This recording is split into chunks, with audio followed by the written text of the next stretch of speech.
Hey there, good morning, good afternoon, good evening, whenever you are hearing my voice or seeing my face. Sharon Horne-Ellstrom here, but you can call me Pajama Grandma. In case we haven't met yet, go ahead and put hashtag pajama in the comments below so I can say hi properly. I like to know when new people are being exposed to the Pajama Grandma. Heavy sigh. Curlers in my hair, shame on me. I titled this one, Curlers in Your Hair, Shame on You, because I was trying to think about where do some of the false beliefs that I have come from. And it just popped into my head, curlers in your hair, shame on you. I think that was a jingle from a commercial, and I couldn't even tell you when it's from, probably the 60s or the 70s. No idea. That's a long, long time ago, I know. It's decades and decades ago. And isn't it funny that that is still in my head? That frickin' jingle is still in my head. Wow, the power of advertising and communication and messages that we don't think has any impact or any effect on us, but pops up. It could be 50 years from 50 years ago. 50 years ago, I might have heard that jingle on television over and over again, or that little song. And now, today, out of the blue, now I've got curlers in my hair, so maybe that's why it popped into my head. And it used to bother me. It used to really bother me. I would not step out of my bathroom hardly to go into the kitchen if someone might see me with curlers in my hair when I was young. And now, heck, I'm sitting here on a Facebook Live video or a YouTube video, wherever you happen to be catching me, with curlers in my hair. Now, I got a reason for curlers in my hair. I'm having a photo shoot today, and so I was like, well, I'm not going to not produce my content, but I want to keep the curlers in my hair so that there's any chance whatsoever of my hair looking decent for this photo shoot, because it's looking like it might be a humid day out or a cloudy day out or an overcast day out, and my hair goes stick straight anyway. I've got actually stick straight witch hair, and it's not going to stay curled or look decent if I don't try to keep the curlers in for a while. Total aside, right? Like you care if I have curlers in my hair. So, thinking about my photo shoot today, I'm super excited. I'm super scared. I'm going to admit it. I totally don't like having my picture taken. Now that I thought about the curlers in the hair thing, I could probably think about where the heck does that come from and deal with that, but it's not that important to me. I'm just going to get my picture taken. And I have an awesome photographer, so she will take care of me, and she will make sure I don't look like a complete and total idiot, even if I'm in my pajamas.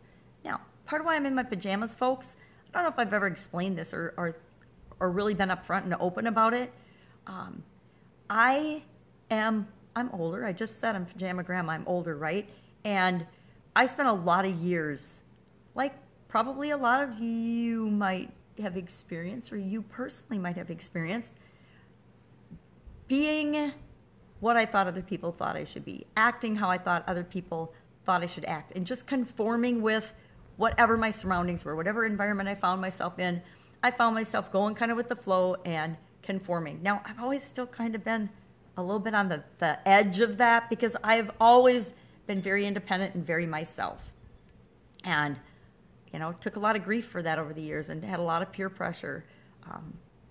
And we all do. Whenever we're different, whenever we're being ourselves, there's peer pressure on that from the vast majority of people around us, because everybody wants us to conform and just not do anything risky and just be average and act normal and fit in with everyone else. I mean, we learn that from a very young age, and it's no one's fault. It's just the way it is. It's the way our society is. And depending on the environment that you're raised in, normal is very relative, right? I was fortunate enough to be raised in an incredibly loving and nurturing and awesome family environment. And not a lot of people are that way. But even in my family, I was always on that cutting edge of differentness. And that's okay too. You know, I'm a total and complete morning person, and no one else in my family is. And I think part of why I became a morning person, well, I was born that way. I was born a morning person. My mom tells this story that when I was 5 months old, I would be awake hours before anybody else, and so they would put me in the middle of the living room floor as soon as I was old enough to like sit and rock, and I would just sit and rock back and forth for a couple hours till everybody else got up. She'd put a little ring of stuff around me, pillows, and then I would just sit there and rock contentedly, happily until everybody else got up. And I don't know where that comes from.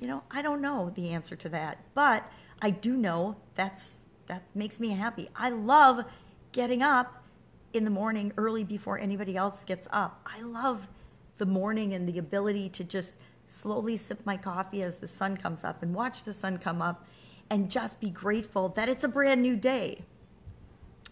But no one else in my family's like that, so they think it's weird, right? Whenever we encounter somebody that's different than we are, we think it's weird or strange. I think it's just automatic, which is really funny because we're all different, we're all weird, we're all strange, and it's perfectly okay.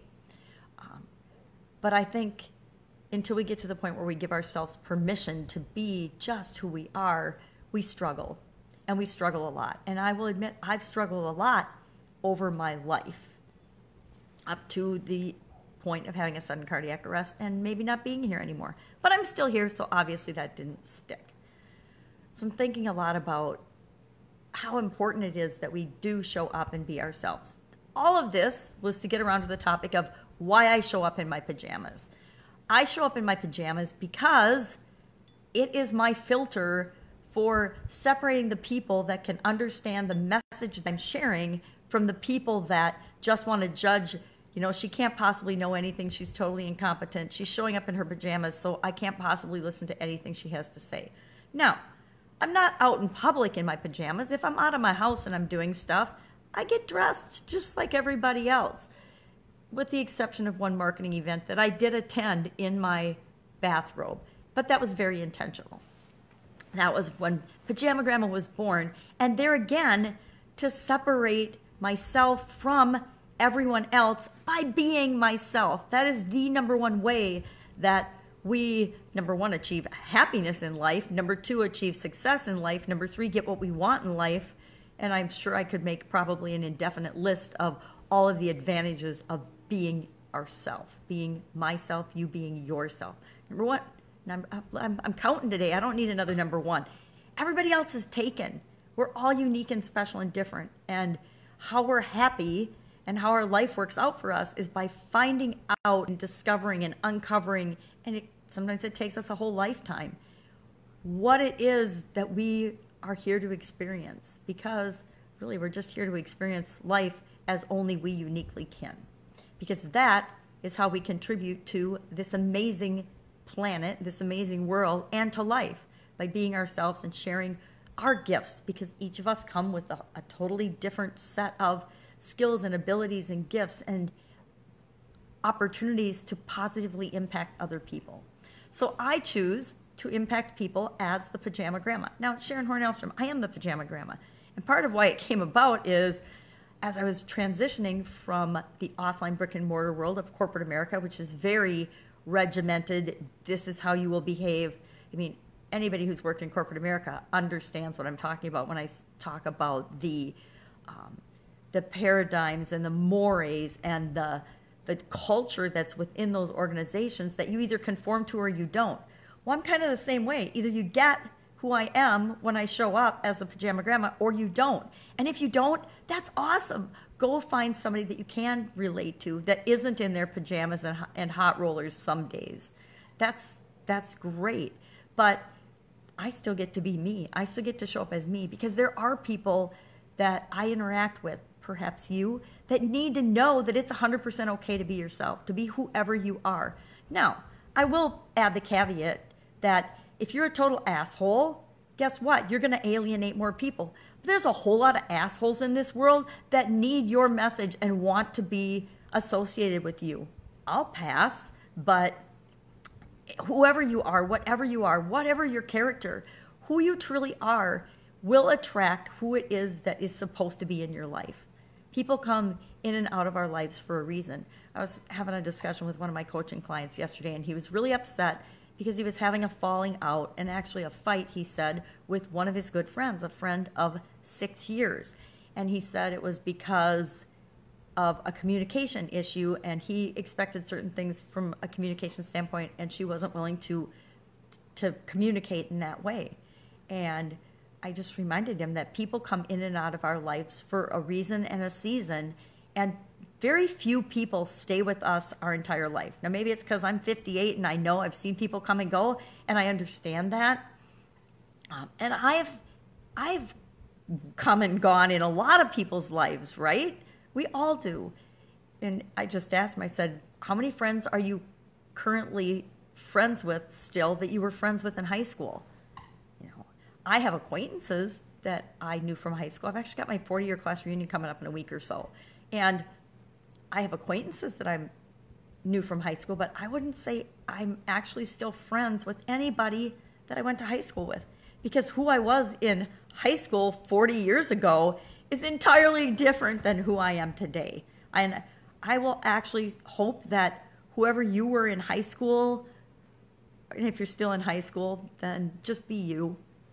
And you know what? People will beat you up. I think high school is like one of the worst filtering and training grounds for peer pressure and other people's beliefs, and the pressure to be just average or normal. I mean, you can't be too smart, you can't be too dumb, you can't be too anything in high school.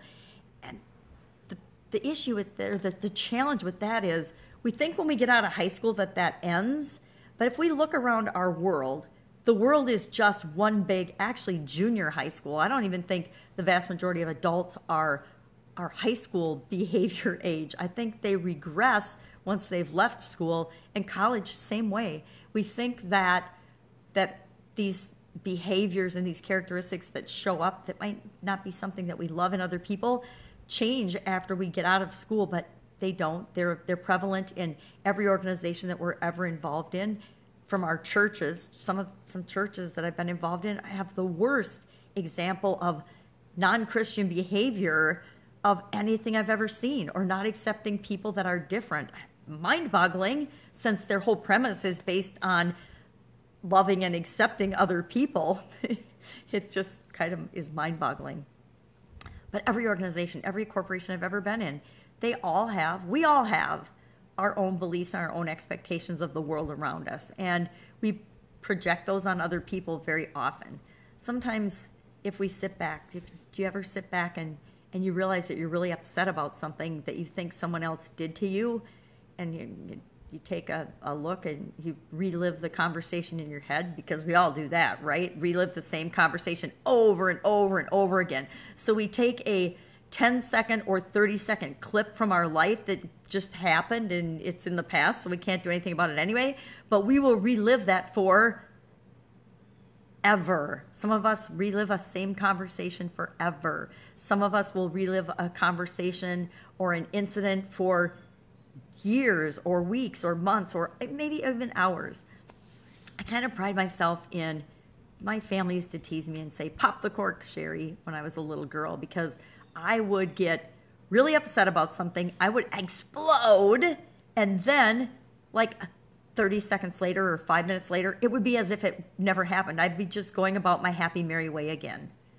And so they would say, "Pop the cork," when they saw me getting upset about something. Anyway, a childhood story of conformity and being normal and fitting in and being like your sisters.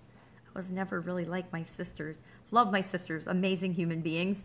But I don't know, I like to think I'm the black sheep, but I'm not really the black sheep, but I'm definitely a different colored sheep. I would probably be a rainbow sheep if the same-sex organization hadn't tainted rainbows, which is really sad to me because it shouldn't have any effect on anything. But whenever you associate certain things with things, people get different opinions about them.